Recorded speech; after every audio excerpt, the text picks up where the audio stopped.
Tonight, the first topic we explore is the life of Catherine the Great, the German-born princess who transformed herself into Russia's most powerful and controversial empress. From orchestrating a coup against her own husband, to embracing Enlightenment philosophy while ruling with an iron fist, Catherine's story is one of sharp intellect, endless ambition, scandalous affairs, and sweeping reforms. So before you get too comfortable, as always, take a moment to like the video and subscribe to the channel. But only if you enjoy our content. Also, let us know where you're watching from and what time it is for you.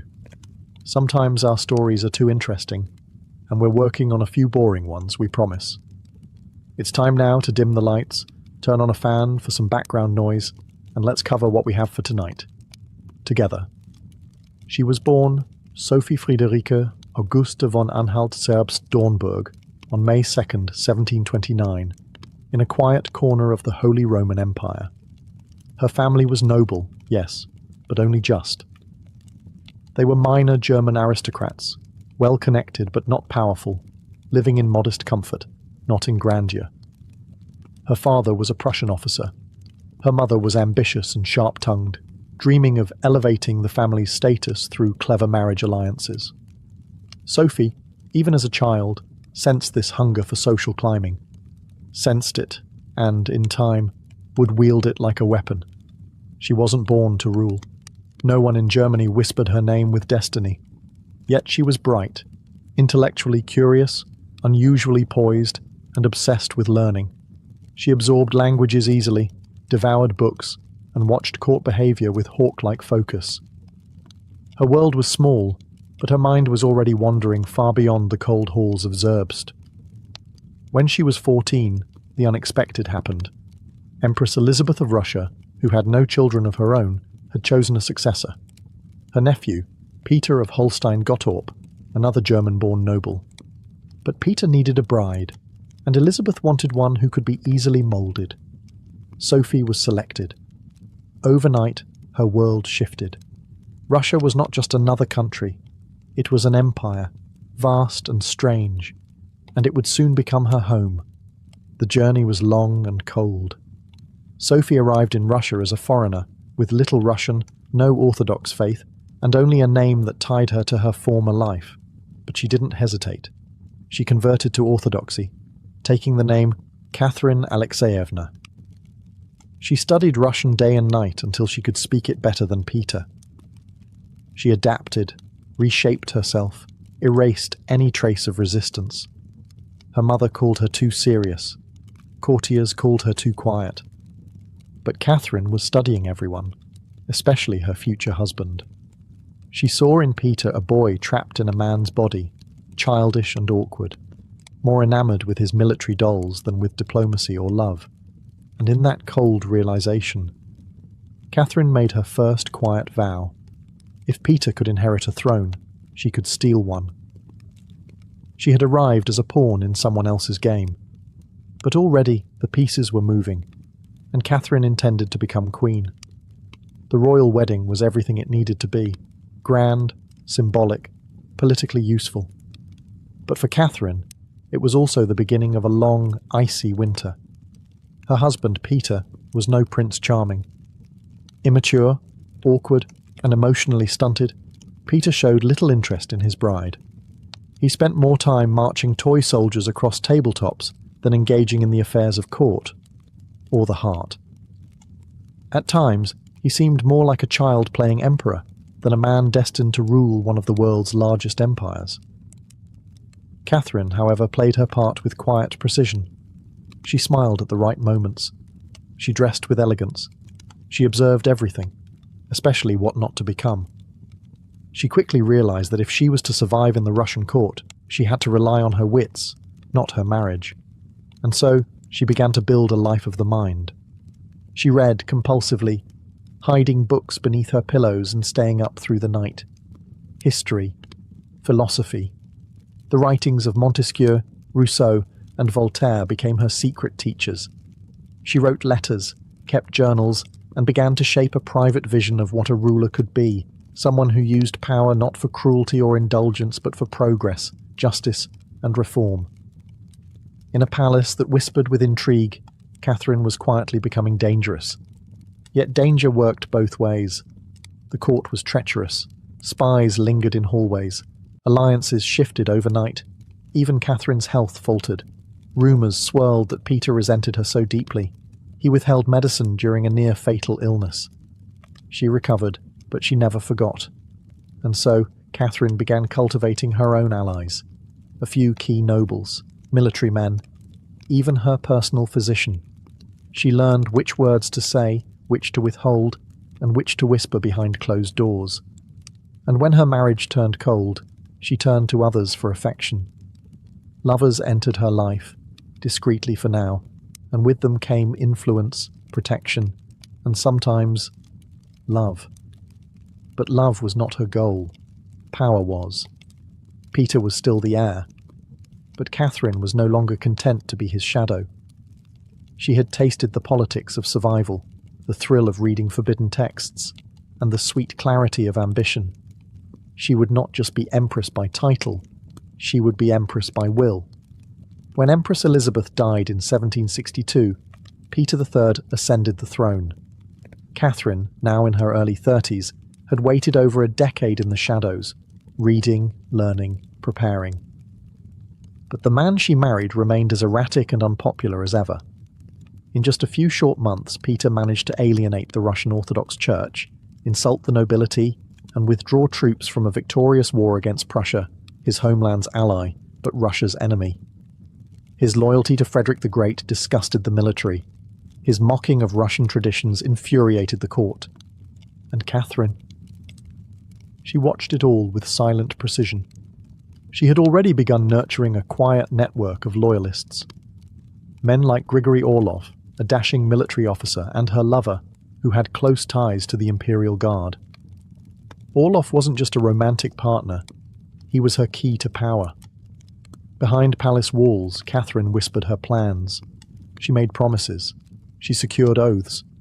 She had no legal claim to the throne, but she had something far more potent, the confidence of those who held swords.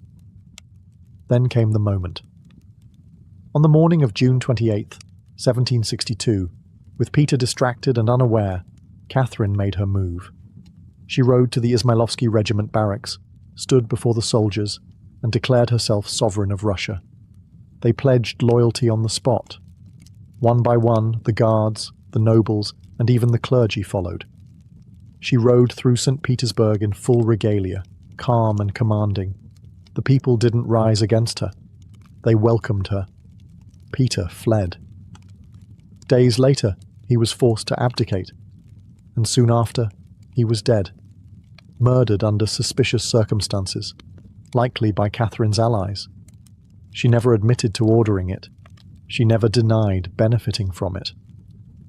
When asked about his death, she simply said he was no longer needed. It had been a nearly bloodless coup. No mass uprisings, no civil war, just a perfectly executed pivot of power from one ruler to another. Catherine had done the unthinkable. A foreign-born woman had seized the Russian throne without heritage, without majority support, and without fear. Her rule was now official. But now came the harder part, proving she deserved it. She had claimed the crown. Now she would have to earn it. Catherine understood something few rulers of her time did, that power wasn't just about military control or royal blood. It was about image. And so, once the crown was hers, she didn't rest. She transformed. From a coup-born ruler, she recast herself as a reformer, a student of enlightenment, a sovereign with vision. She styled herself as a philosopher on the throne, exchanging letters with Voltaire, Diderot, and other great thinkers of Europe. To them, she wasn't just a monarch. She was proof that ideas could shape empires. She invited philosophers to court, sent money to scholars, publicly praised liberty, education, and reason, all while ruling with unmatched authority. But ideas didn't always fit neatly into Russian reality. Russia was still a deeply feudal society. The nobility held land, and peasants. Serfdom chained millions in poverty. Catherine wanted to reform it. She dreamed of modernizing the legal system, improving schools, cleaning the bureaucracy of corruption. In 1767, she convened a commission to draft a new legal code, one that would be fair, rational, and humane. She personally wrote the Nakaz, or Instruction, a bold Enlightenment-inspired document that criticized torture, advocated for education, and emphasized equality before the law.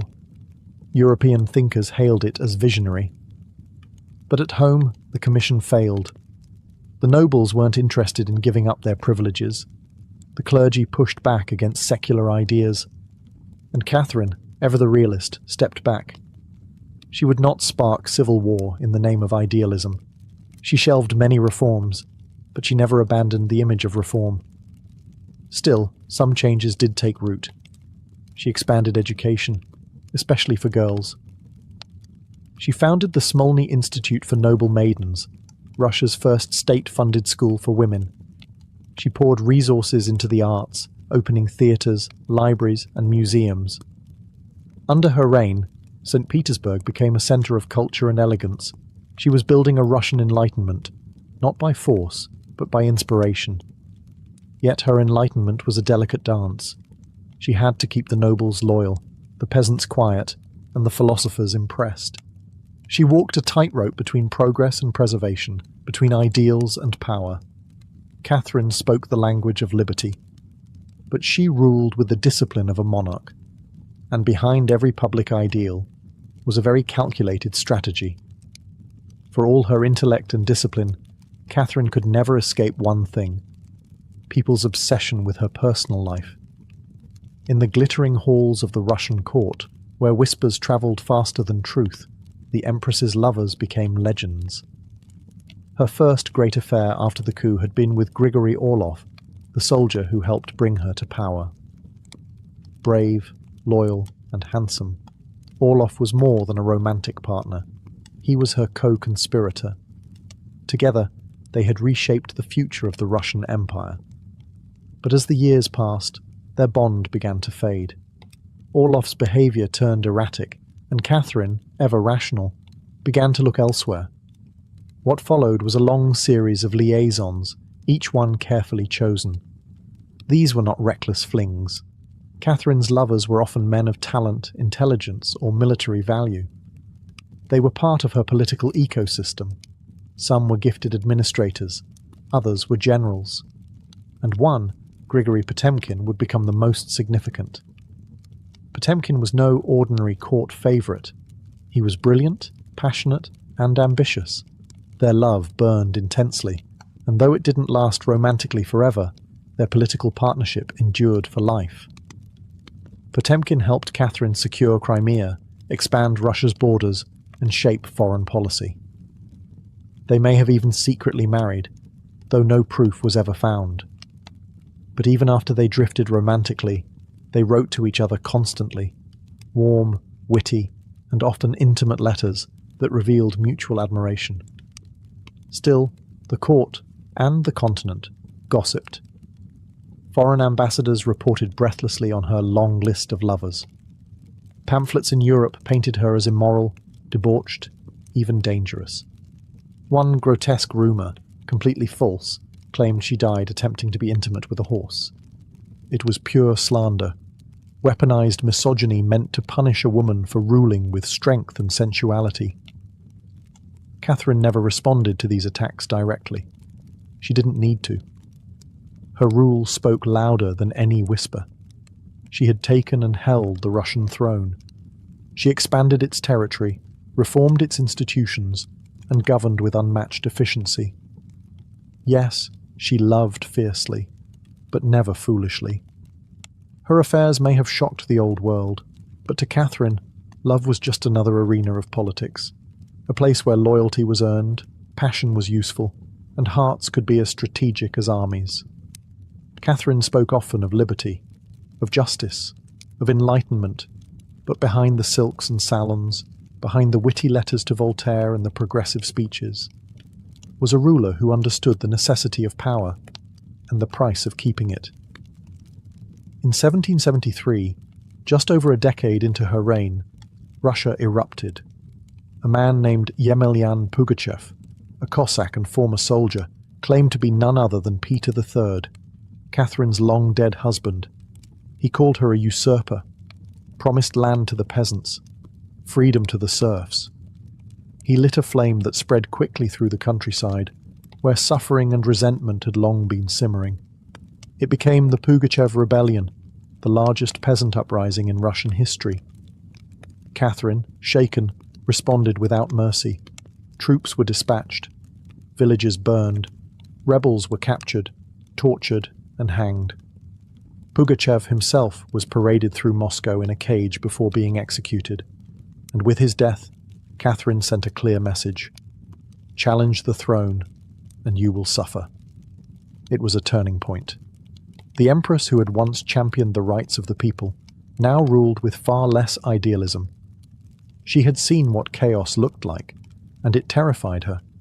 The rebellion had exposed the deep fractures of her empire, the poverty, the inequality, the desperation. But instead of addressing those wounds through reform, she tightened her grip. Serfdom expanded under her rule. Noble privileges were strengthened. The vast rural poor fell deeper into bondage. To preserve peace, Catherine sided with the aristocracy, because they held the key to her survival. And yet, the contradiction haunted her reign. To Europe, she was still the enlightened monarch, the modernizer, the patron of the arts and sciences. But at home, she had become something sterner, more imperial, less idealistic. The woman who once dreamed of rewriting Russia's laws now issued decrees that reinforced the status quo. But perhaps that was her genius.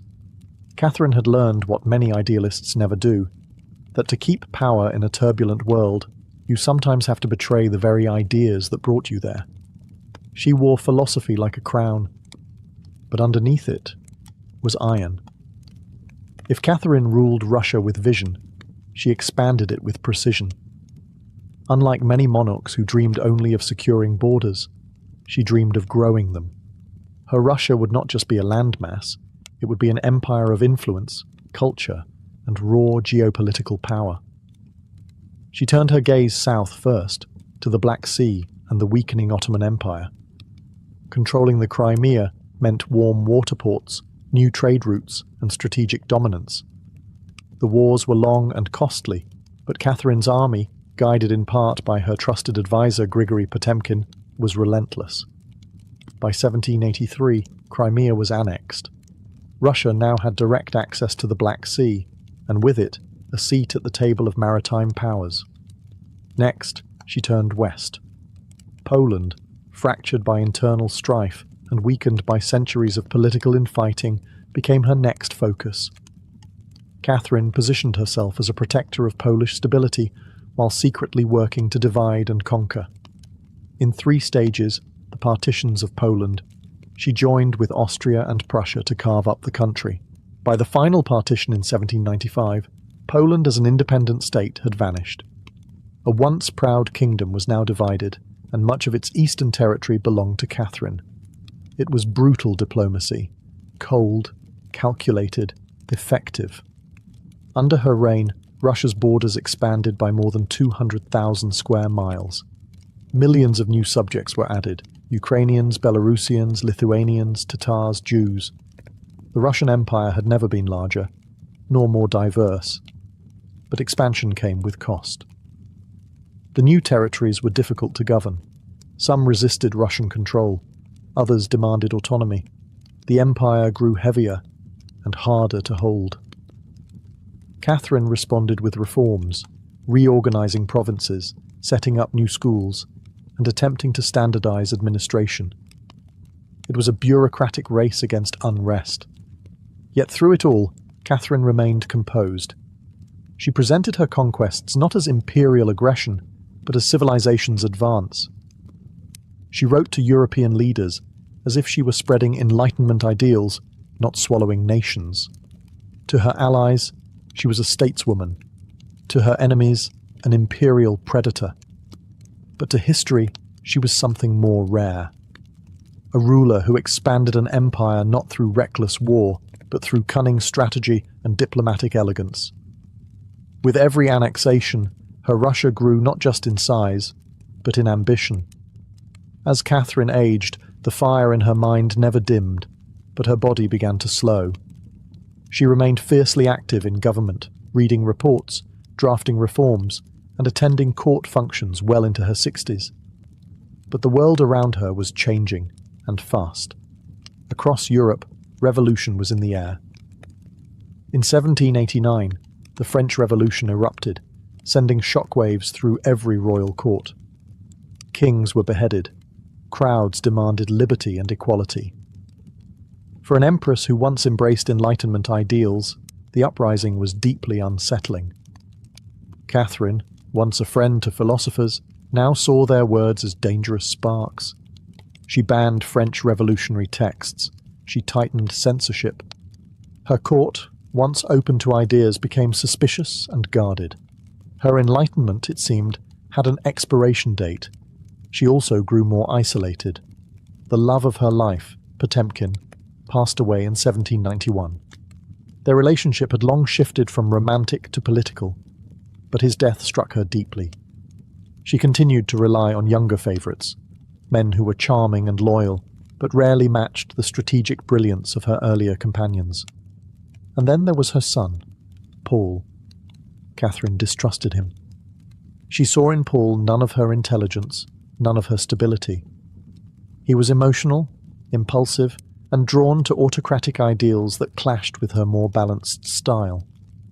Privately, she considered bypassing him altogether, grooming her grandson Alexander as the next Tsar. It was a bold plan, one she never had time to complete. In November of 1796, Catherine suffered a massive stroke. She never regained consciousness. She died days later, alone in her chambers, with unfinished reforms on her desk and unspoken thoughts in her journals. When Paul took the throne, his first act was to undo many of his mother's policies. He buried her in Peter's mausoleum, next to the husband she had overthrown, and who may have died by her command. In death, they were united in stone, though never in life. The court mourned her. The country paused, and Europe watched the passing of one of its most fascinating monarchs. Catherine the Great had reigned for 34 years. She left behind a larger, more powerful Russia, and a legacy that still sparks debate centuries later. But her final chapter was written in silence. Catherine the Great was never supposed to rule. She wasn't Russian by birth. She wasn't born into a throne, and yet, through intelligence, political mastery, and ruthless determination, she became one of the longest reigning monarchs in Russian history. Her legacy is complex, full of contradictions that history continues to unravel. She spoke the language of enlightenment. She wrote about justice, reason, and reform. She engaged with the greatest minds of her age and tried to bring their ideals into one of the most autocratic empires in the world. But when those ideals threatened her power, she suppressed them. She dreamed of freeing the serfs, but expanded serfdom. She spoke of equality, but ruled with absolute authority. And yet, her impact is undeniable. She modernized Russia's administration, making it more efficient, more centralized, more capable. She brought schools, hospitals, and the arts to cities that had once known little more than military parades and church rituals. Under her leadership, Russia became not just bigger, but stronger, wealthier, and more respected on the world stage. She ruled in a man's world and beat men at their own game. Her court was filled with powerful advisors and lovers, but make no mistake, Catherine was always the one in control. Every relationship, every policy, every letter she wrote was part of a broader vision. She turned St. Petersburg into a beacon of European culture. She expanded the empire's borders beyond imagination, and she left behind libraries, statues, and institutions that carried her name long after her death. But perhaps her greatest legacy is not in territory or legislation, but in possibility. Catherine proved that a woman could lead an empire, that charisma, intellect, and sheer force of will could elevate a minor princess into a world-shaping sovereign. She shattered expectations, not with rebellion, but with refinement, not with noise, but with calculation. To some, she remains a symbol of tyranny, to others, a goddess of reason. But to history, she is something greater than myth, something real, a flawed, brilliant, relentless human being who ruled for over 3 decades and left her fingerprints on an entire civilization. Catherine the Great didn't just reign, she rewrote the script for what a ruler, any ruler, could be. Long before it was a city, El Dorado was a man, a king, they said, covered from head to toe in fine gold dust. He stood upon a raft, floating in the middle of a sacred lake, surrounded by priests and nobles. As the sun rose, he cast jewels, emeralds, and golden offerings into the water, tributes to the gods. It was a ceremony, a legend, a whisper in the wind. The indigenous Muisca people of what is now Colombia called him El Hombre Dorado, the Golden Man. But when the Spanish conquistadors arrived in the early 1500s, they misunderstood. They heard El Dorado and didn't think of a ritual or a man. They imagined a place, a golden kingdom hidden in the mountains, untouched by war, glittering with treasure. The transformation was quick. In the European imagination, El Dorado morphed from a man into a city, then a kingdom, then an entire empire. The name didn't just mean gold, it meant paradise, salvation, a place where all desires could be fulfilled. And for the Spaniards, starving, desperate, thousands of miles from home, it was irresistible. The jungles of South America became alive with the rumor. Somewhere, deep in the green unknown, a city of gold waited. The native people spoke carefully, often trying to appease or mislead their aggressive guests. They mentioned far-off lands, strange rivers, and shimmering objects. The conquistadors, hungry for wealth and honor, took every word as a clue. El Dorado wasn't just a myth, it became a fever. In campfires and letters back home, the tale grew larger. Soldiers who hadn't even left Spain heard about it. Poets romanticized it. Monarchs funded expeditions for it. It no longer mattered if it existed. What mattered was the belief that it could. And belief, in the age of conquest, was all you needed.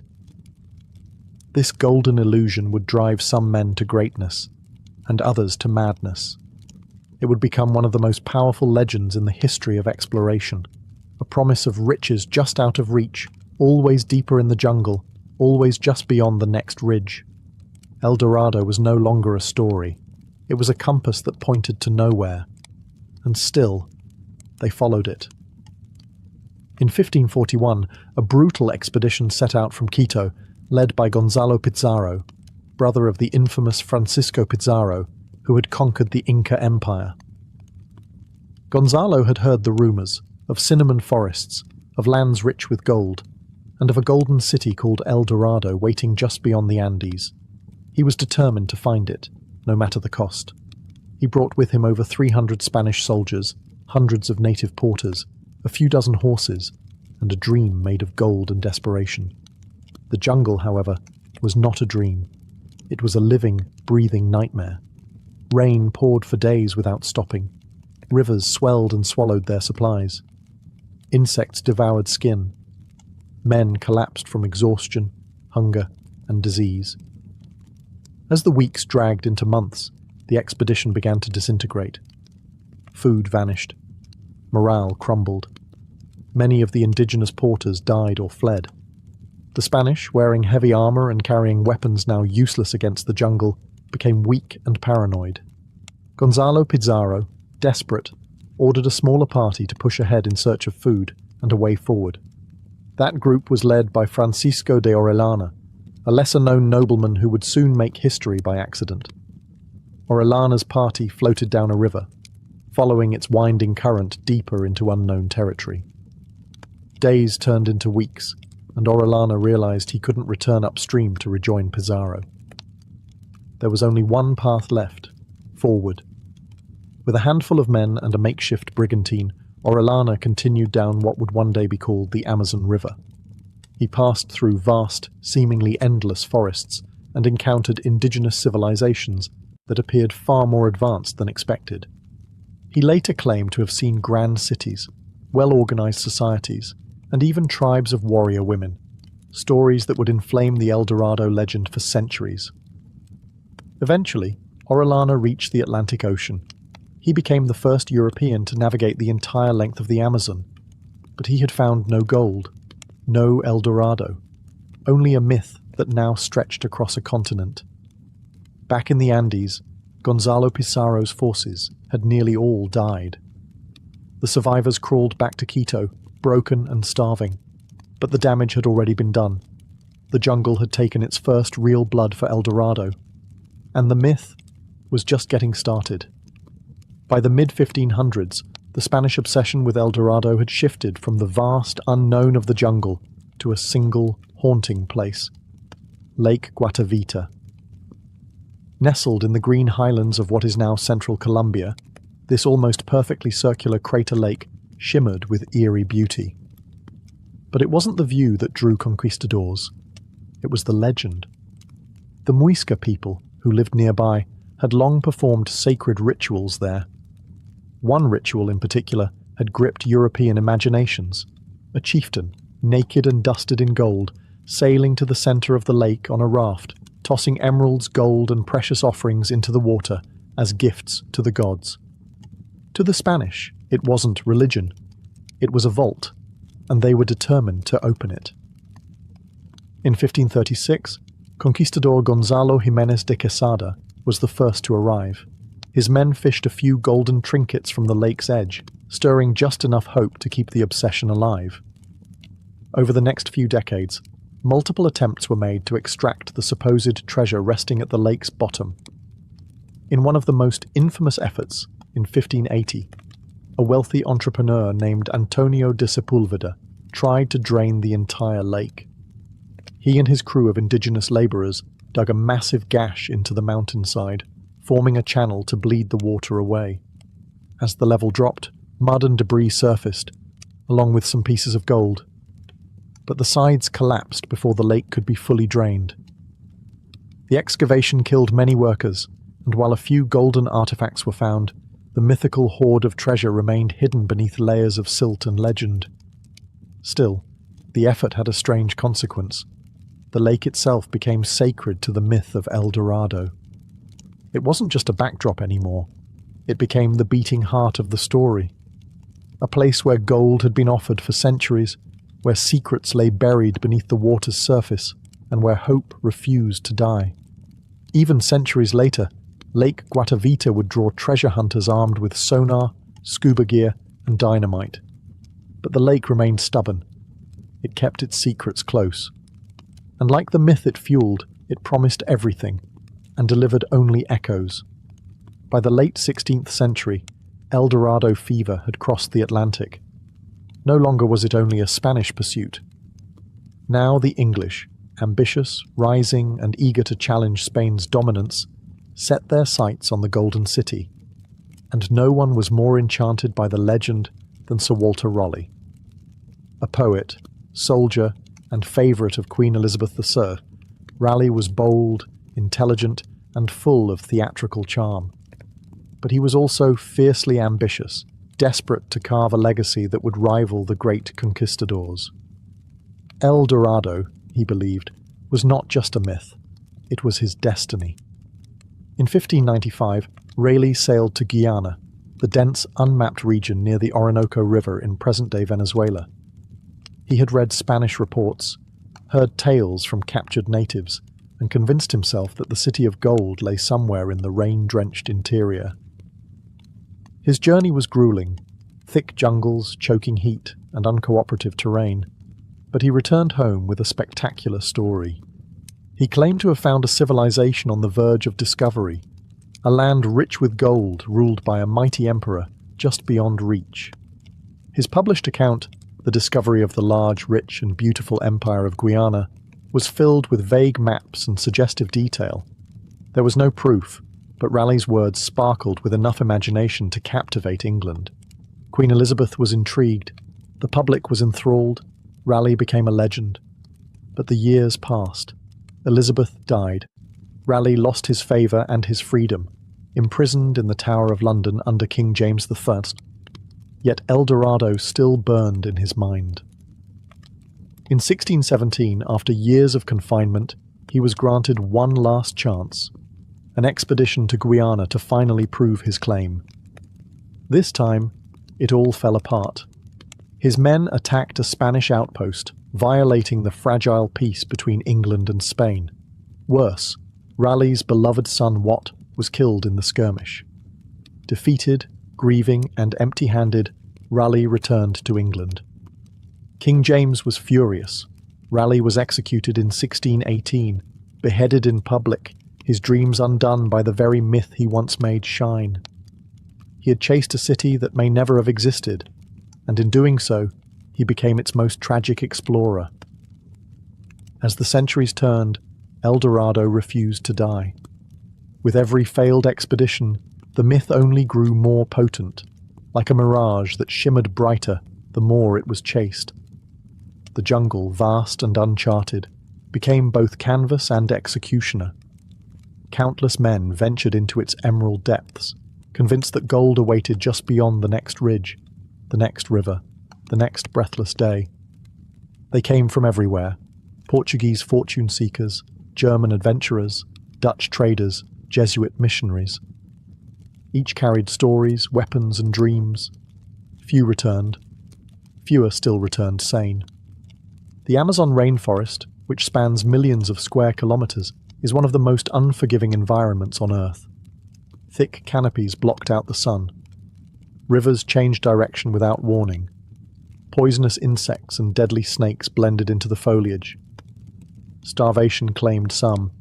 Disease claimed others. Those who managed to push deeper faced even greater threats. Indigenous tribes, fiercely protective of their lands, whose resistance was swift, coordinated, and often fatal. Time and again, the same pattern emerged. A promising lead, a well-funded expedition. Weeks of struggle, and then silence. Many were never seen again. Still, belief persisted. The myth had evolved. El Dorado was no longer a single city. It became a floating dream. To some, it was hidden in the Andes. To others, deep in the jungle's belly. Some imagined it in caves, others in lakes. It changed with every explorer's hope. And that's what made it dangerous. The jungle didn't need traps. It didn't need armies. It only needed time. Men wandered deeper and deeper, guided by hope and misdirection, until exhaustion broke them. Some went mad. Others turned on each other. The line between explorer and victim blurred until it was erased entirely. Even when nothing was found, the survivors still spoke of signs. Glimpses of golden idols, distant lights, strange voices echoing at night. Their minds, half-starved and half-hallucinating, became compasses spinning wildly in all directions. El Dorado had become a psychological labyrinth, one that promised paradise but demanded everything in return. The jungle didn't guard a city of gold, it guarded a story, and in that story, hope itself became a trap. For centuries, the myth of El Dorado was dismissed as fantasy, an illusion spun from greed, misunderstanding, and European arrogance. But in recent decades, something remarkable has emerged. Evidence that maybe, just maybe, El Dorado wasn't entirely a lie. Not a city of golden walls, no. Not streets paved in treasure. But signs of vast, advanced civilizations that once thrived in the very regions conquistadors called empty. Deep within the Amazon, archaeologists and scientists have uncovered remnants of lost cities, agricultural systems, and vast road networks, now buried beneath layers of jungle. In Brazil, Bolivia, and Peru, satellite imagery and ground surveys have revealed the outlines of geometric mounds, moated towns, and intricate irrigation canals. These weren't small tribal encampments. They were organized societies, some likely home to tens of thousands of people. And then there's the soil. In scattered parts of the Amazon, researchers found terra preta, dark earth, enriched with charcoal, bones, and compost. It's not natural, it was engineered. Created by ancient Amazonians to make poor soil fertile, it suggests a long-term, sustainable civilization that understood its environment far better than once believed? Could it be that when early explorers spoke of great cities in the jungle, they were seeing the last flickers of a dying world?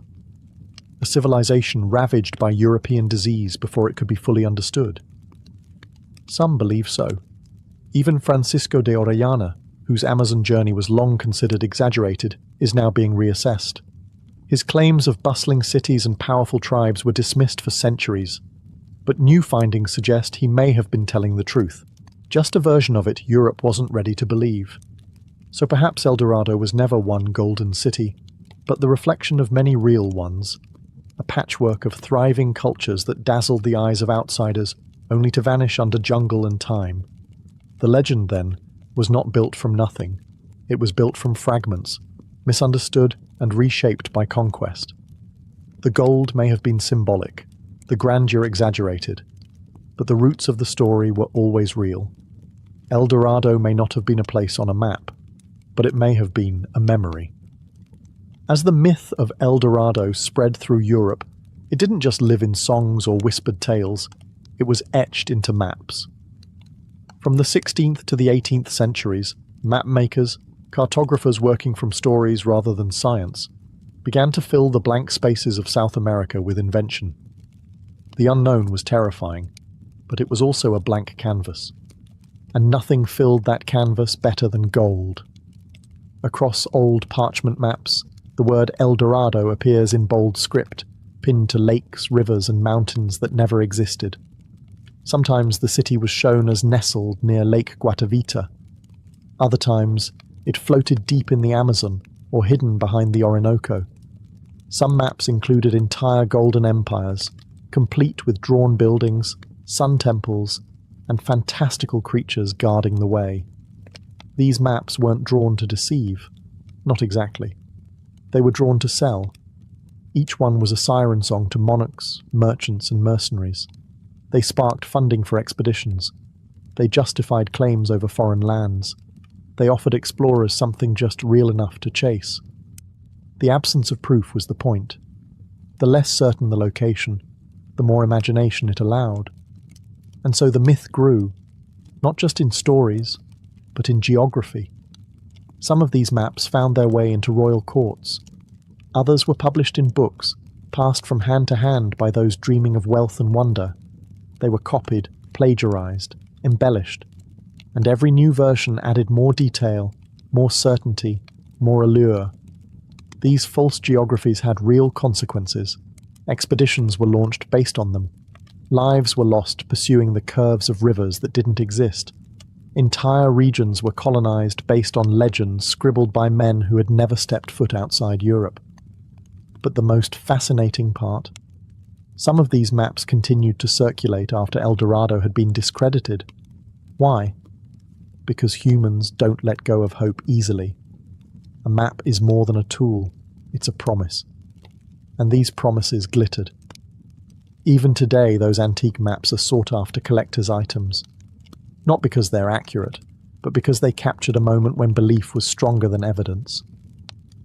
El Dorado never needed to be real. It just needed to be drawn. Centuries have passed. The jungle has swallowed up the bones, the rusted swords, and the silent footprints of those who chased El Dorado. And still, the myth survives. It lives in books, films, and museum exhibits. In the animated stories we show our children and the documentaries we stream late into the night. It's Indiana Jones and the road to El Dorado. It's a symbol now, more than a city, more than a man. It's an idea. Even into the 19th and 20th centuries, explorers still returned to South America, armed now with compasses, rifles, and scientific curiosity. Alexander von Humboldt, one of the most respected scientists of his time, ventured through South America in the early 1800s. Though skeptical, even he was drawn to the stories. He searched not for gold, but for truth, and found the jungle still whispered of hidden civilizations.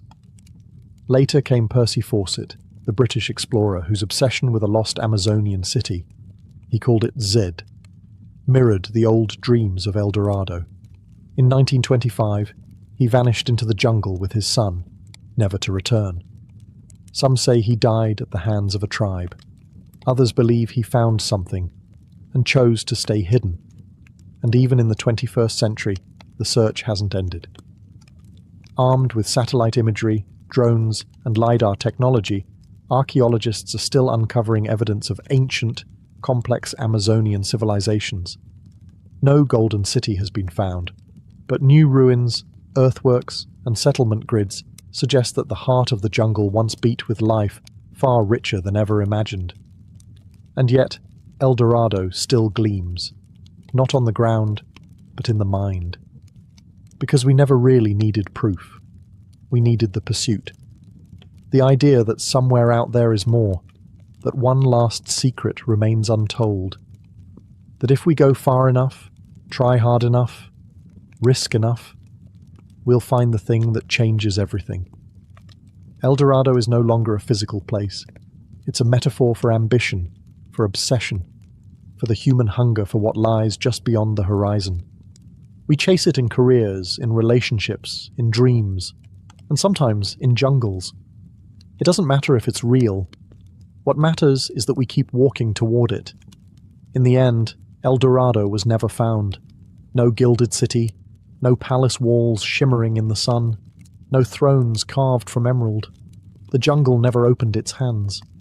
And yet, the legacy of El Dorado outlasted the kingdoms that searched for it.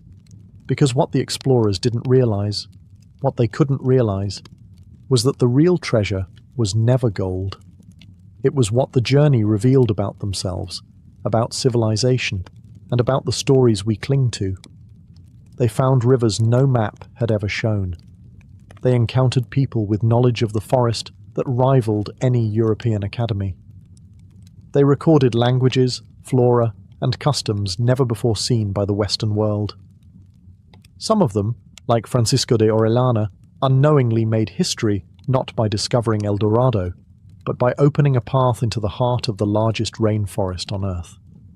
Others lost everything, their wealth, their sanity, their lives, and yet they too are part of the legend. Their names echo through time, not for what they found, but for what they were willing to risk.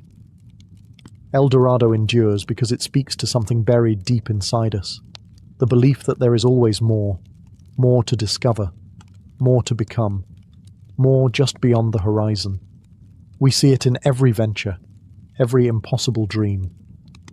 The entrepreneur chasing the perfect idea, the artist searching for the perfect work, the traveller seeking the untouched corner of the world.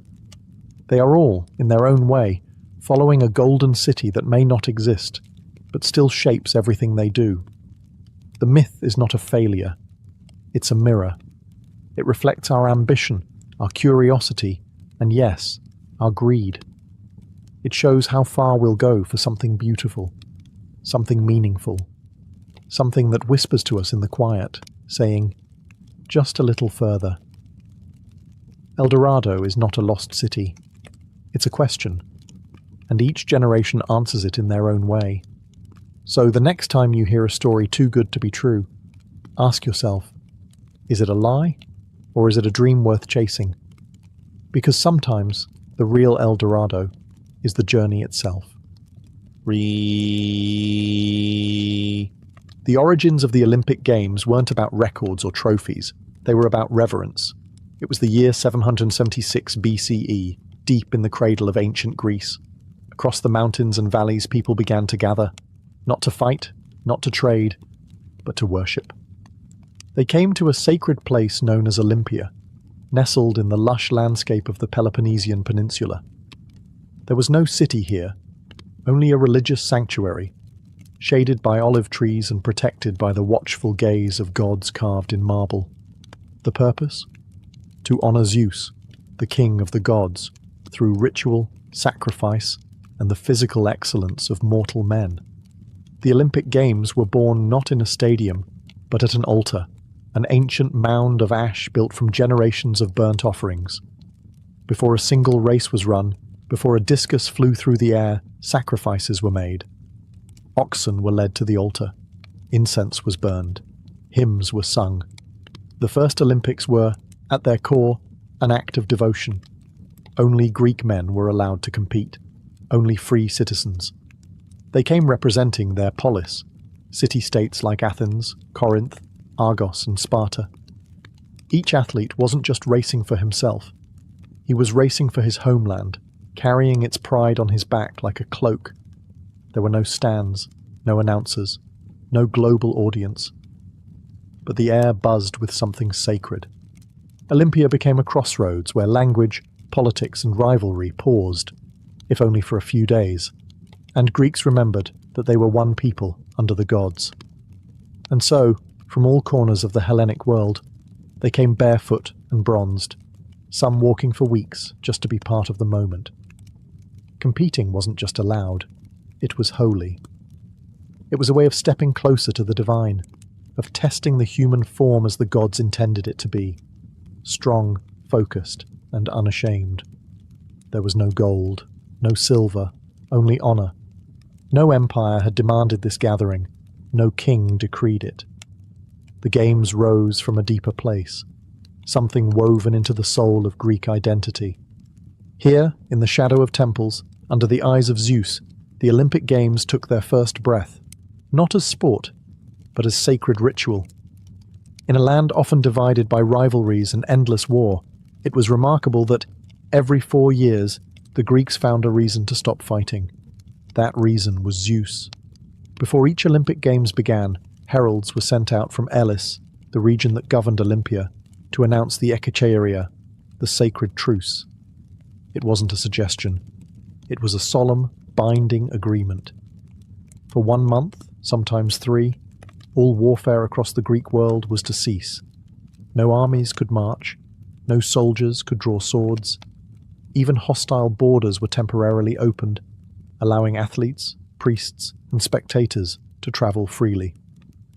The truce didn't mean peace between city-states. It meant respect for something higher than politics, the gods. In theory, it allowed athletes from anywhere in the Greek world, whether allies or bitter enemies, to journey safely to Olympia. In practice, it was a miracle of diplomacy. City-states that had clashed on the battlefield one season could stand side by side on the track the next. Even Sparta, with all its martial pride and defiance, observed the truce for much of its early history. To violate the truce was to invite divine wrath. Those who dared face sanctions, not just from other city-states, but from the gods themselves. Zeus was not just a protector of the games, he was their witness. At Olympia, a massive bronze statue of Zeus stood with thunderbolt in hand, a silent reminder that the rules of the gods were not to be broken. But the truce wasn't only about safety, it was about unity. Greece was not a nation. It was a patchwork of fiercely independent polis, often at war with each other. Yet through the sacred truce, they could gather together in a single place, for a single purpose, bound by a shared reverence. It was more than just political necessity, it was symbolic. The truce taught that even in a world ruled by conflict, there could be moments of order, respect, and ritual. For a brief time, Greek identity rose above rivalry, and as the olive wreaths were prepared and athletes stepped into the arena, it was under the quiet power of peace, not one enforced by soldiers, but one commanded by the gods. At Olympia, there were no uniforms, no tunics, no armor. The athletes of ancient Greece competed naked, fully, and deliberately. To the modern mind, it might seem shocking, but to the ancient Greeks, the unclothed body was not something to hide, it was something to celebrate. Strength, symmetry, and discipline weren't just physical traits. They were reflections of virtue, of the soul made visible. Competing nude wasn't just allowed, it was expected. It was part of the ritual. The Greek word gymnos means naked. From it came gymnasium, the training ground, and later, the gymnasium. To train the body was to train the mind.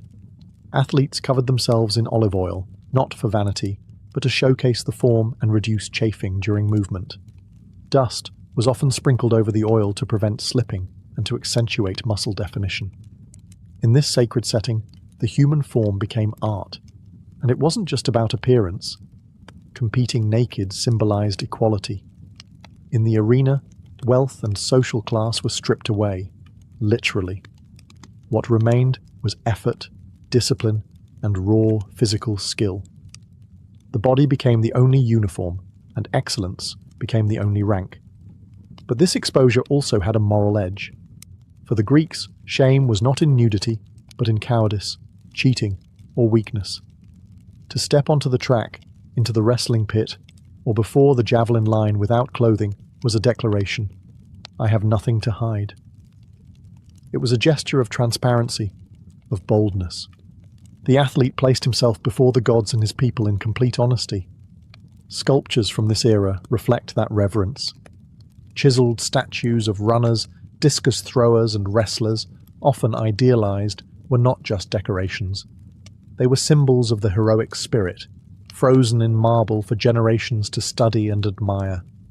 Even the gods themselves, Apollo, Heracles, were depicted in the same heroic nudity. Women, of course, were excluded, not only from competing but even from watching. Only unmarried girls were allowed as spectators, and even that was rare. The Olympic space was wholly male, sacred, exposed, and competitive. In this environment, nudity wasn't indecent, it was divine. The naked athlete stood as a living offering, a body trained, tested, and transformed. Not for glory alone, but for the favour of Zeus. In the first Olympic Games, there were no second chances. Only one man could win. There were no silver medals, no podium with 3 tiers. The Greeks believed that excellence was singular, victory was absolute. And so, in every event, only the first-place athlete was honoured, crowned with a simple yet sacred reward, a wreath of wild olive leaves, cut from a holy tree near the temple of Zeus. The olive wreath, called a kotinos, held no monetary value. It wasn't gold, didn't sparkle, and couldn't be traded. But it meant something greater. It was a gift from the gods, a living symbol of immortal glory. To win in Olympia meant having your name recorded for all time. It meant returning to your polis as a hero. Your statue might be erected in the sanctuary. Poets might write verses in your name. Cities sometimes offered their champions lifetime privileges, free meals, theatre seats, or public office. But the games weren't about prizes. They were about arete, a Greek concept of virtue and excellence. To possess arete was to fulfill your purpose, to perform at the height of human potential. And for athletes, that meant winning. Nothing less. The competitions were fierce. Victory was not just personal, it was political. Each athlete represented his city-state. A win at Olympia reflected not just his own strength, but the strength and honour of his people. The glory belonged to all. That made victory even more vital, and defeat even more bitter. There was no room for excuses, no do-overs. The line between eternal fame and total obscurity could be measured in a breath. A stumble, a single moment of hesitation, and for those who didn't win, there were no commemorations, no odes. They returned home quietly, often forgotten by history. But the victor, he stood apart. Crowned in silence, his wreath catching the light, he became part of something sacred. The Greeks believed that such men were touched by the divine. They had not just outrun their rivals, they had pleased the gods. In a world without medals or sponsorships, this single fragile crown of olive leaves meant everything. Because for the Greeks, immortality didn't come from wealth. It came from being remembered. The very first Olympic Games, held in 776 BCE, featured only a single event, a sprint known as the Stadion. It was a foot race, roughly 192 metres long, the length of the stadium itself. There were no starting blocks, no shoes, no false start penalties. Just bare feet on packed earth, a straight line marked between 2 posts, and silence before the judge's signal. The runners leaned forward, dust rose, and then they ran. The first recorded Olympic champion in history was a cook named Koroibos of Elis, a humble man whose name would echo for thousands of years simply because he ran the fastest once. His prize? Not money, not power, just a wreath of olive leaves and a place in the eternal scroll of Olympic victors. Over time, the games grew. By the 7th century BCE, new events were added. The Diolos, a double-length race. The Dolichos, a long-distance run.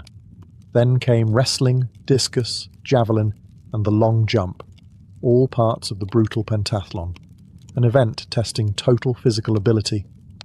To win, you had to be not just fast, but strong, agile, and clever. One of the most awe-inspiring additions was the pancration, a deadly blend of wrestling and boxing with almost no rules. Anything was allowed, except biting and eye-gouging. Men left the arena bloodied and broken. Some even died. But if you won, you were unstoppable, a living legend. And then came the chariot races, thundering hooves around the hippodrome, dust clouds rising, wheels shattering, horses and drivers tumbling. These races were dangerous, chaotic, and wildly popular. They weren't driven by the athletes themselves, but by hired charioteers. Yet the owner of the horses, not the driver, was awarded the crown. Status mattered, but in 776 BCE, it was just that first foot race. One event, one victor, one beginning.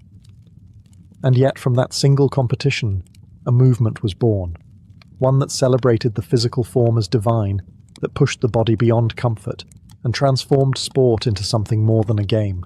It became ritual, it became honor, and as the years passed, and new events were added, the original race, the stadion, remained the heartbeat of the games, because everything Olympian began with a single sprint. The Olympic Games were not just competitions, they were ceremonies. Every race, every throw, every moment of exertion unfolded under the gaze of the gods. In Olympia, sport was sacred, and at its heart stood Zeus, ruler of Mount Olympus and the divine patron of the games. Before the contests began, a great sacrifice was held at the altar of Zeus. This wasn't symbolic, it was central. Dozens of oxen were slaughtered in honor of the god, their ashes piled high on an altar made entirely from the remains of past sacrifices. This mound of sacred ash had grown over centuries, fed by the devotion of athletes and priests alike. To compete in Olympia, athletes had to swear a solemn oath in the temple of Zeus. With hands upon a piece of boar's flesh, they promised to train honestly, to compete fairly, and to bring no shame to the games. Cheating was not just dishonorable, it was sacrilege. Those who broke their oath could be fined, beaten, or permanently banned. Their names might be etched onto statues of Zanes, bronze effigies of Zeus placed at the entrance of the stadium as a warning. Here are the ones who dishonored the gods. Presiding over the games were the Hellanodikai, judges chosen from the region of Elis. They weren't mere referees. They were priestly figures, guardians of both the rules and the rituals. They trained for 10 months before the games, learning not only athletic standards, but also religious protocols. They wore purple robes and carried staffs, symbols of their sacred authority. And then there was the Temple of Zeus itself, one of the largest and most majestic in the Greek world. Inside stood a statue over 40 feet tall, crafted by the sculptor Phidias, made of ivory and gold. Seated on a throne, holding a scepter and a figure of Nike, the god watched over the games with a calm, eternal gaze. It was so magnificent, it would later be named one of the 7 wonders of the ancient world. Every leap, every strike, every drop of sweat was a form of worship. At Olympia, the body moved in rhythm with the divine.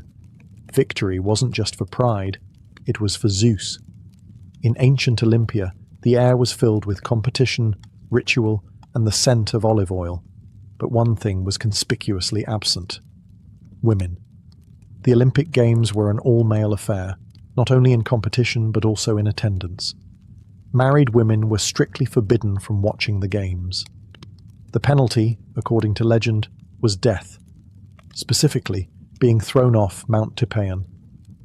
It was a reflection of the deeply patriarchal structure of Greek society, where public life, especially in athletic and sacred spaces, was the domain of men. The games celebrated the ideal male form. Nudity was standard, and the competitions were not just athletic, they were philosophical. The male body, trained and disciplined, was seen as a reflection of cosmic order, a living sculpture of virtue. Women, especially married women, had no place in this visual and symbolic environment. Still, not all women were excluded from the Olympic story. Unmarried women were occasionally allowed to watch, and they had their own event, the Heraean Games, held in honor of Hera, the wife of Zeus.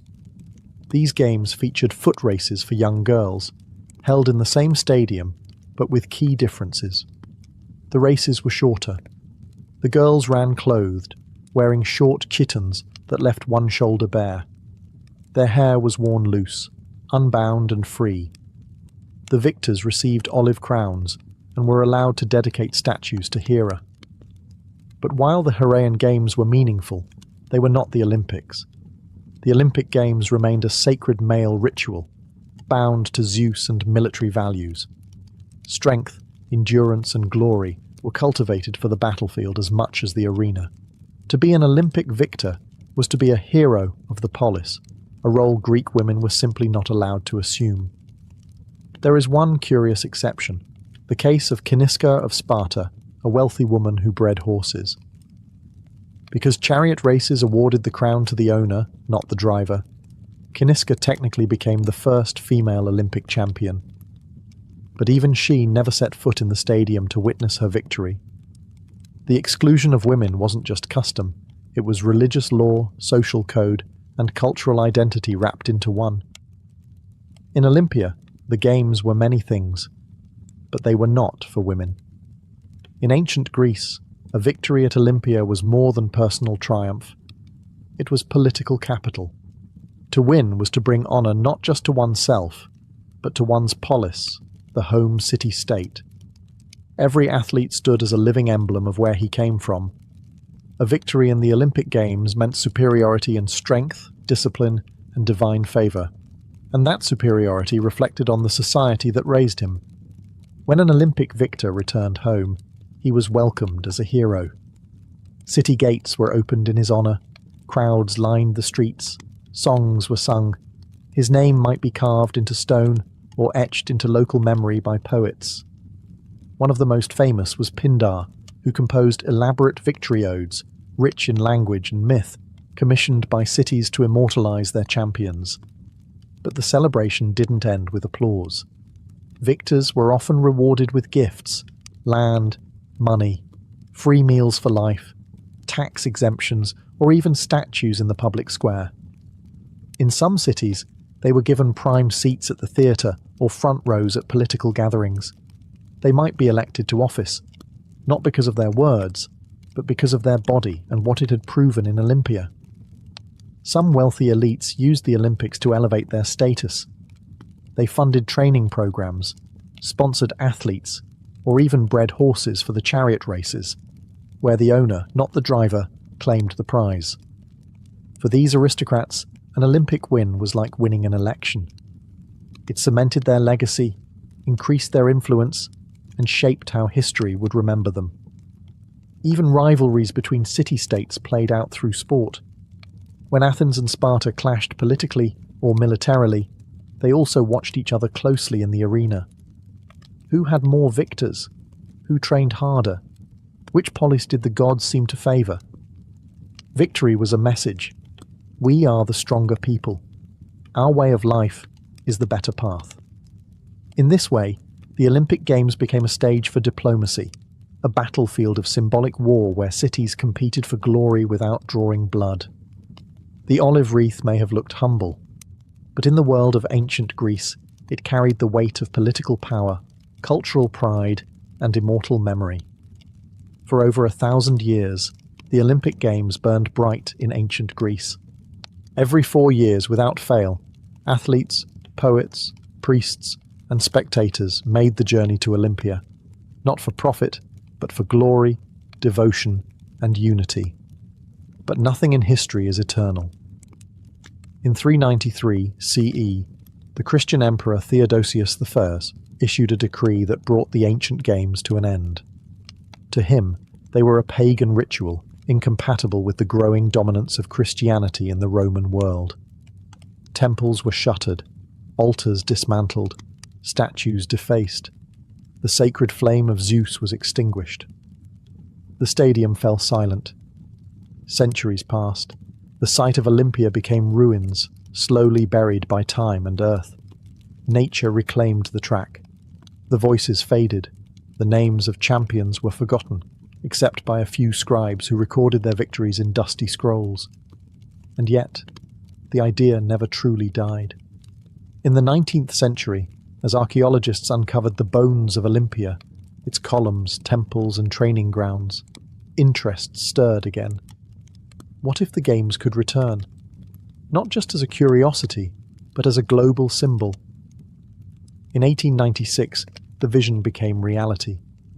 The modern Olympic Games were born in Athens, reimagined by Baron Pierre de Coubertin, who believed that sport could bring nations together in peace, just as it once brought Greeks together at Olympia.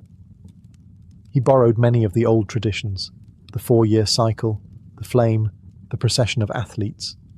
Even the ideal of arete, excellence of body and spirit, was revived. Today, the Olympic torch is lit in Olympia, in the shadow of the ruined temple of Hera, using a parabolic mirror and the rays of the sun, just as it might have been in ancient days. From there, it travels across continents, a flame that connects past to present. And though the modern games are global, commercial, and competitive on a massive scale, their heart still beats with an ancient rhythm. A celebration of human potential, of peace, of striving for something higher than victory alone. From the sacred soil of Olympia to stadiums around the world, the Olympic spirit continues, not as a relic, but as a living tradition. The sacred fire was never truly extinguished. It was passed on. The tale of the Colossus doesn't begin with bronze or artistry. It begins with a siege, and with a city that refused to fall. In 305 BCE, the island of Rhodes found itself under siege by one of the most feared military minds of the Hellenistic world, Demetrius Thais of Macedon, also known as the Besieger. He arrived with an army tens of thousands strong, backed by warships, catapults, and an infamous siege tower called the Helepolis, a mobile fortress 9 stories high. Rhodes, by contrast, was small. A proud naval city, wealthy through trade and skilled in diplomacy, but dwarfed by Demetrius's might. His goal was to crush Rhodes for its alliance with Egypt, the rival power of the Ptolemies. It should have been a short campaign. It wasn't. For nearly a year, the Rhodians held the line. They used their terrain, their walls, and their wits. At night, they snuck out to burn siege equipment. They cut off supply routes. They adapted faster than Demetrius could adjust.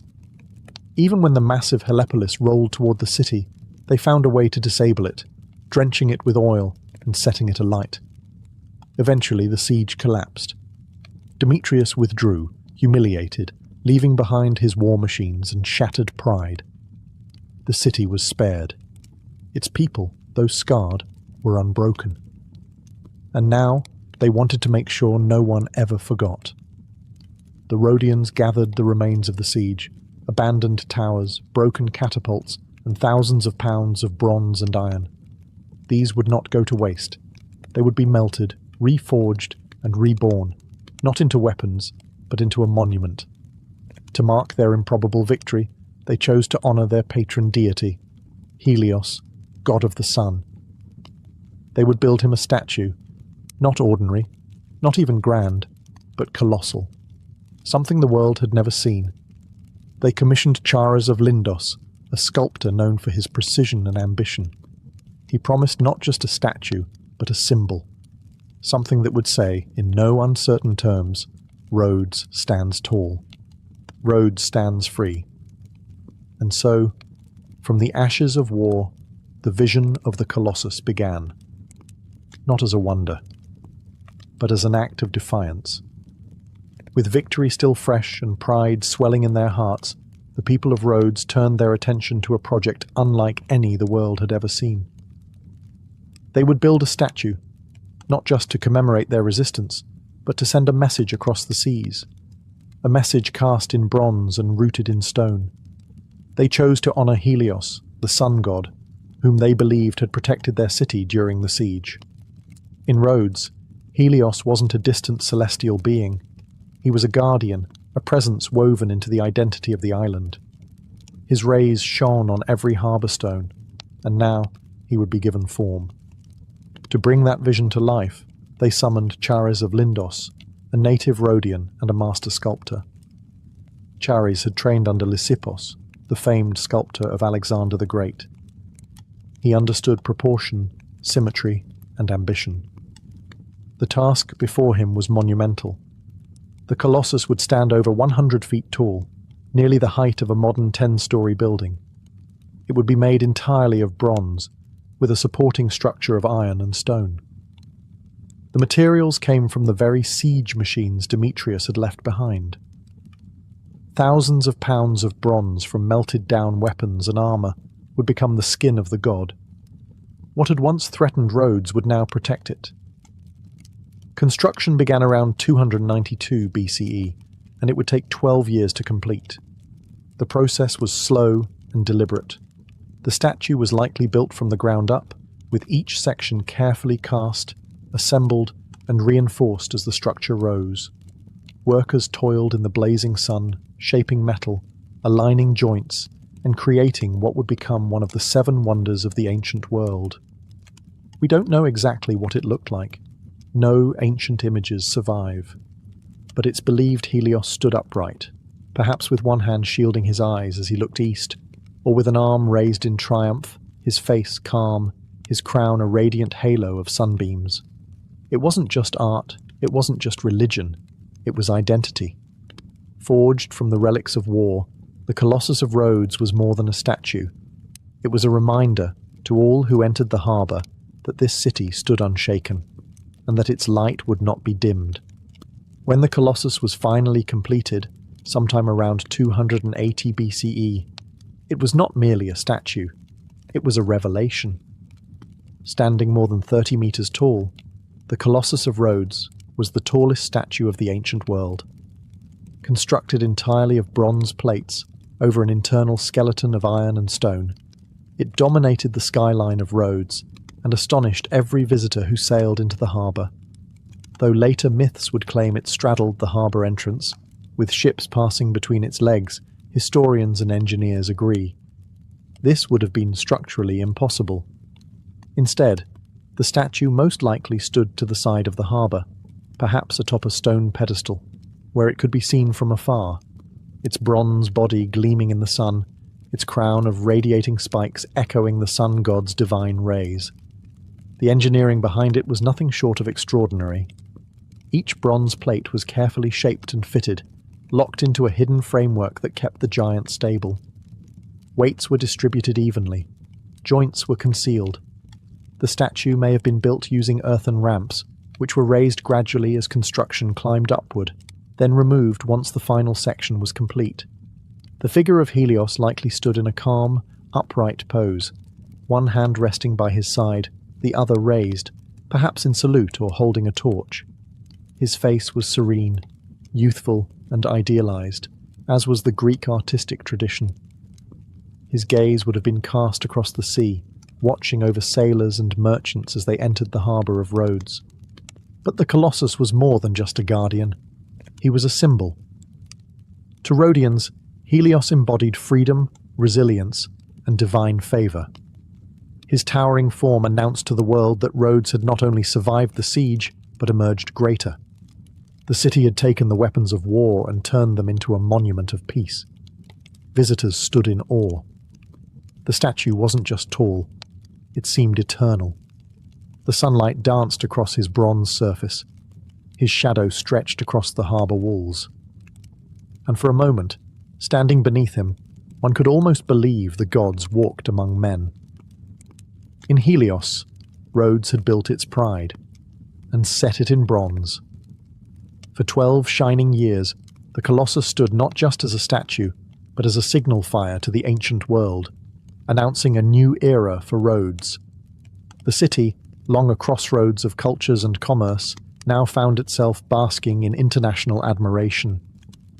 With the bronze form of Helios rising above its harbour, Rhodes became a beacon, both literal and symbolic. To visiting merchants, envoys, and poets, the Colossus declared that this island was more than a naval stronghold. It was a rising cultural force. The presence of the statue transformed public identity. The Rhodians saw themselves not merely as survivors of siege, but as chosen people, protected by the sun god, elevated by victory, destined for greatness. Helios wasn't just a god they worshipped in temples, he was now a presence, casting his gaze from the skyline. The image of the Colossus soon appeared on Rhodian coins, minted and traded across the Mediterranean. Helios, crowned with rays, became a mark of Rhodian pride and prosperity. Inscriptions celebrating the Colossus began to circulate. Travellers wrote of the way the sun seemed to reflect off his bronze skin at dawn, painting the harbour in golden light. Culturally, Rhodes flourished. The city became a hub for philosophers, sculptors, and orators. Schools of rhetoric were founded. Statues lined the agora. Art, politics, and religion merged into a refined civic identity, with the Colossus at its centre. But the statue's meaning extended beyond the borders of Rhodes. It stood as a universal emblem of resilience in the face of impossible odds. A statue forged from enemy weapons, dedicated to a god of light, visible to all who sailed the sea. It reminded people across the Hellenistic world that strength could be sculpted from suffering. That peace, once secured, could be shaped into beauty. For some, the Colossus represented divine harmony, a city and a deity in perfect alignment. For others, it was proof that even in an age of war and conquest, something could be built that inspired, rather than destroyed. And for the Rhodians, it was simply theirs, their triumph, their god, their skybound promise. The Colossus wasn't just a wonder. It was hope in bronze. In 226 BCE, just over a decade after the Colossus was completed, the ground beneath Rhodes began to tremble. Without warning, a massive earthquake struck the island. Homes collapsed. Temples cracked open. The harbour walls shuddered. And then, with a groan of metal and a cry from the heavens, the mighty statue of Helios, the pride of the city, snapped at the knees and fell. The Colossus did not simply tip over like a tree. It broke, piece by piece, twisting as it descended. The legs crumbled first, and the upper body slammed into the earth, shattering sections of bronze. Fingers the size of men splintered. The head, once gazing out to sea, now lay face down in the dust. No one had expected it, and no one could stop it. The damage to Rhodes was severe, but nothing struck the people more deeply than the loss of their god's image. The Colossus had become more than a statue. It was a companion, a symbol of divine favour. Now it lay in ruin. Its wreckage sprawled across the city's sacred ground. And yet, even in ruin, it remained a marvel. For centuries after the quake, travellers still came to see what was left. The historian Strabo wrote of the fallen Colossus, describing the sheer size of its remains. Visitors stood in the shadow of its broken limbs and marvelled at the engineering it had once required. The fingers were thicker than a man's torso. The ribs of bronze curled like forgotten armour. Inside, they saw the iron framework and the brilliant design of a civilization determined to defy its enemies. Some said the fall was a punishment from the gods. Others believed it was a reminder that even glory must bow to nature. But most Rhodians, though heartbroken, refused to erase it. The Colossus, though broken, was still sacred. They left the pieces where they fell. And for the next 800 years, those fragments remained, silent, rusting, enormous, a fallen god, a shattered wonder, yet somehow more human in its brokenness than it had ever been in perfection. The statue had once represented strength. Now it whispered of impermanence, and that too was something sacred. After the dust of the earthquake settled and the grief faded into silence, the question rose like morning fog over Rhodes. Should we rebuild it? The fallen colossus still lay scattered across the ground, its bronze skin gleaming in the sunlight, its broken limbs stretched like a sleeping giant along the earth. Many citizens wanted it restored. It was, after all, their symbol, their guardian, their pride. But others hesitated. And so, as they had many times before, the Rhodians turned to a voice older than their city, the Oracle of Delphi. The oracle's response was chilling. The gods had spoken, she said. The fall of the Colossus was no accident. It was a sign. Helios was displeased, and rebuilding the statue would provoke further divine wrath. The Rhodians, deeply spiritual and cautious not to offend their patron deity, took the warning seriously.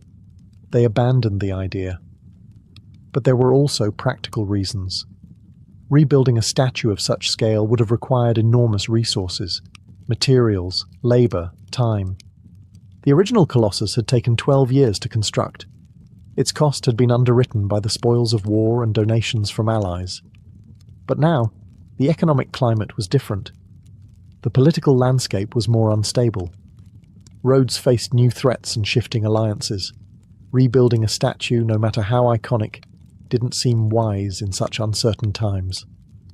And so, the decision was made. Let it rest. For centuries afterward, the Colossus remained in pieces. But it was never forgotten. The fragments became a kind of outdoor museum. Pilgrims and poets, traders and scholars all came to see the ruins. They walked among the statue's massive ribs. They placed hands on its outstretched fingers. They marvelled at its shattered face. There was awe, even in destruction. And perhaps that's why Rhodes never lifted it again. Because sometimes a fallen wonder speaks louder than a standing one. Sometimes ruin becomes a kind of memory, one that humbles, teaches, and lingers longer than glory. The Rhodians didn't rebuild because they didn't need to. The Colossus had already done its job. It had become legend. And legends once born don't need bronze to stand. Though the Colossus had fallen, its fame only grew. As centuries passed, the broken statue became legendary, not despite its destruction, but because of it. Travellers from across the Mediterranean continued to visit Rhodes, not to see a standing monument, but to witness a ruined wonder. The Greek historian Strabo, writing nearly 2 centuries later, described the remains in vivid detail. He spoke of bronze fingers longer than a man, hollow limbs as large as towers, and a shattered torso that still held the shape of a god. Even in fragments, the Colossus stirred awe. It became a place of reflection, proof that even the greatest works could break. What stood before visitors was no longer a statue, but a ghost of greatness, lying in state beneath the sun. Unlike other wonders of the world, the Colossus wasn't destroyed by war or hatred. It hadn't been toppled by invaders or melted down in rage. It had been brought low by nature, an earthquake, blind and impartial, reminding humanity of its limits. Still, the remains were treated with reverence. The Rhodians never melted them down, never swept them away. They left the ruins where they fell, letting time and wind and memory weave them into something sacred. In the ancient world, the 7 wonders were not just lists, they were pilgrimages. And Rhodes, though its statue lay in pieces, became one of those sacred destinations. Alongside the towering lighthouse of Alexandria and the hanging gardens of Babylon, the broken Colossus held its place. It was different, more somber, more human. Other wonders dazzled with grandeur. The Colossus now inspired something quieter, awe tinged with melancholy. It showed the passage of time. It whispered of ambition, fragility, and the strange beauty of collapse. It taught a truth that perfection could not, that even fallen things can be remembered, that sometimes the pieces left behind are more powerful than the whole. So the visitors kept coming, They stood among the ruins. They traced the edges of bronze with their fingers, and they imagined the day when Helios once looked down upon the harbour, radiant and unshaken. The wonder still existed. It had simply changed shape. For over 8 centuries, the broken colossus lay where it fell, weathered by sun and wind, admired by pilgrims and poets. Generation after generation stood in its shadow, imagining the towering figure it once had been. And then, just like that, it disappeared. In 654 CE, Rhodes was invaded by an army of the Umayyad Caliphate, a rising Islamic power that swept across the eastern Mediterranean. The city fell, and with it, the last visible remnants of the Colossus. According to later Byzantine chroniclers, the conquerors saw the statue's vast ruins as a source of material, not memory. The bronze was said to have been melted down and sold to a travelling Syrian merchant who transported it away, piece by piece, carted off on the backs of 900 camels. Whether that number was exaggerated or not, the message was clear. The Colossus of Rhodes was gone. No more fragments, no more limbs or ribs to touch, no more towering bones of a fallen god. The statue that had once watched over the harbour, that had stood for resistance and identity, now existed only in words. And yet, those words were powerful. Writers continued to record it as one of the 7 wonders of the ancient world, placing it alongside monuments that still stood, temples, pyramids, tombs. The Colossus, despite being physically absent, lived on in the world's collective imagination. Its image transformed across cultures. Medieval maps showed it straddling the harbour, a gate of bronze that ships passed beneath. Renaissance artists painted it as a titan, casting shadows across oceans. It became a symbol of what once was, and what could be again. The irony is that we know so little about what it actually looked like. There are no surviving blueprints, no surviving sculptures or carvings. Everything we believe about the Colossus comes from the echoes of travellers, the pages of historians, and the imagination of those who came too late. But perhaps that's what makes it eternal. Because the Colossus of Rhodes was never just a statue. It was a dream cast in metal, a vision of what humanity could build when courage, beauty, and purpose aligned. And while its body may be gone, its shadow still stretches across time. The Colossus of Rhodes no longer stands, but its meaning has never collapsed. More than 2,000 years after its fall, it remains etched in the world's imagination. Not as rubble, not as loss, but as symbol. It was never just about height, or engineering, or bronze. It was about what people saw when they looked up at it. Strength in defiance, beauty in resilience, pride made visible. Built from the spoils of war, the Colossus began as a declaration that Rhodes, though small, could not be broken. Its people turned the tools of siege into art. What was once meant to destroy them became a monument to their endurance, and that idea has outlived the statue itself. Across history, echoes of the Colossus have surfaced again and again. When France gifted the Statue of Liberty to the United States, it wasn't just a gesture of diplomacy. It was a tribute to the same ideal, that a towering figure by the harbour could welcome the world and stand for something greater than stone or steel. In modern times, engineers and artists have proposed rebuilding the Colossus. Some imagine a new statue with solar panels to honour Helios in a sustainable form. Others envision a modern wonder of glass and light hovering above the sea. None have come to pass. But the fact that we still dream of rebuilding it says everything. Because the Colossus represents more than its own history.